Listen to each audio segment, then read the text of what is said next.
Okay, so the audio cut off a little bit on the last few seconds of the last video, and I don't know why that happened, but the timer ran out, so I had to make a part two. So here we go. We said the wars that broke out in Korea and Vietnam were two of the major and important conflicts of the Cold War. A Cold War proxy almost led to a nuclear war over the small island of Cuba, and we'll be getting to Cuba a little bit later into the presentation. For now, let's head on to North Korea and the North Korean War. On August of 1945, the Soviet Union and the U.S. divide Korea into two zones at the 38th parallel. As a result of this, two separate governments emerged, the communist in the north and the anti-communist in the south. Now the buildup of tensions led to both sides fighting each other. Joseph Stalin approves an invasion on South Korea on June 25, 1950. Now, President Harry Truman responds to this by sending troops, the United Nations forces, to combat the invaders. China is also involved. China also gets involved, is alarmed, and sends thousands of troops into North Korea to push the United Nations forces back across the 38th parallel. After 3 years of fighting, nobody wins, and an armistice is signed in 1953. In the mid-1950s, Dwight D. Eisenhower adopts a policy of retaliation that says that any Soviet advance would be met with the full use of American nuclear bombs. So we got the threats going on. So we know what's happening in China. We know what's happening in North Korea. Now let's find out what's happening in Cuba. And it's how Cuba plays into the Cold War. In 1959, a left-wing revolutionary named Fidel Castro overthrows Cuban dictator Fulgencio Batista. Fidel Castro then sets up a communist political system in Cuba. Obviously, the Soviets are not supporting Castro. The United States feared Cuba since it was so close to the mainland. So President John F. Kennedy approves a plan that the CIA proposed to deal with this problem. On April 16, 1961, exiled Cuban fighters invade Cuba at the Bay of Pigs to cause a revolt against Castro. Now this is the plan that the CIA proposed to him. Unfortunately, the invasion was a disaster, and 114 fighters died, and the rest were captured. Move on to 1962. Khrushchev is now transporting missiles in Cuba, placing missiles in Cuba to counteract U.S. nuclear weapons that were placed in Turkey. Now there was a big decision that John F. Kennedy had to make. He had to make the decision whether to invade Cuba or take a different approach. And if Kennedy had invaded Cuba, there would have definitely have been a nuclear war, and we'll see why.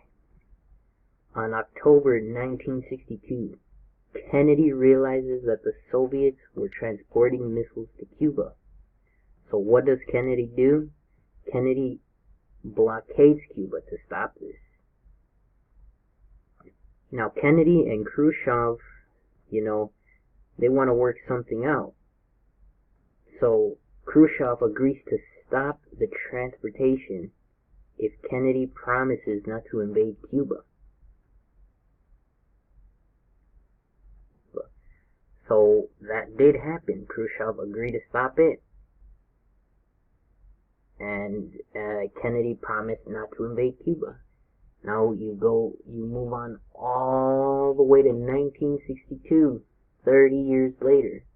You have a high-ranking Soviet officer confirming that if U.S. troops had invaded Cuba, short-range rockets armed with nuclear devices would have been used against them. Now that's a very scary thing and a very scary thought. Luckily, it didn't come down to that. But going back to 1963, oh, whoops. What happened here? Here we go. Going back to 1963, a hotline communication system between Moscow and Washington, D.C. is installed so the two superpowers could quickly communicate in a time of crisis.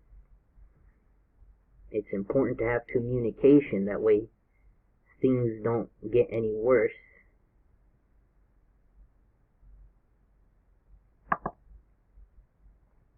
Now we're moving on to the second important event of the Cold War.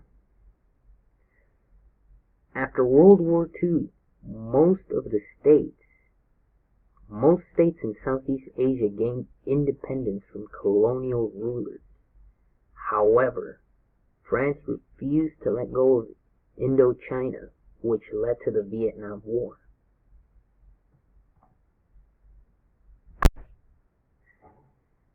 So you had the Communist Party, headed by Ho Chi Minh. And again, I apologize if I cannot pronounce his name correctly. Fighting against the French colonial rule. On August 1945, the Viet Minh, which was an alliance of forces under communist leadership, seized power throughout most of Vietnam. France at Viet Minh fought for years over the control of Vietnam. In 1954, France agrees to sign the Geneva Peace Accords.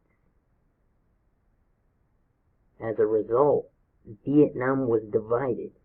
Now you had the communists in the north and the non-communists in the south. In 2 years, an election would be held to create a single government, but conflict continued, and Vietnam became part of the Cold War. So continuing on with the Vietnam War, on March 1965, President Lyndon Johnson, he is now the President of the United States, sends troops to South Vietnam to keep North Vietnam from gaining control of South Vietnam. North Vietnam responds by sending even more troops. The U.S. fails to defeat the North Vietnamese. Now you have public opinion turned against the war, and President Johnson decides not to run for re-election. In 1973, President Richard Nixon reaches an agreement with North Vietnam in the Paris Peace Accords that allowed the U.S. to withdraw its forces. After that, the North forcibly reunited Vietnam, China and the Soviet Union split, and President Nixon continued American relations with China. The Cold War officially ends in 1991. And with that concludes this presentation.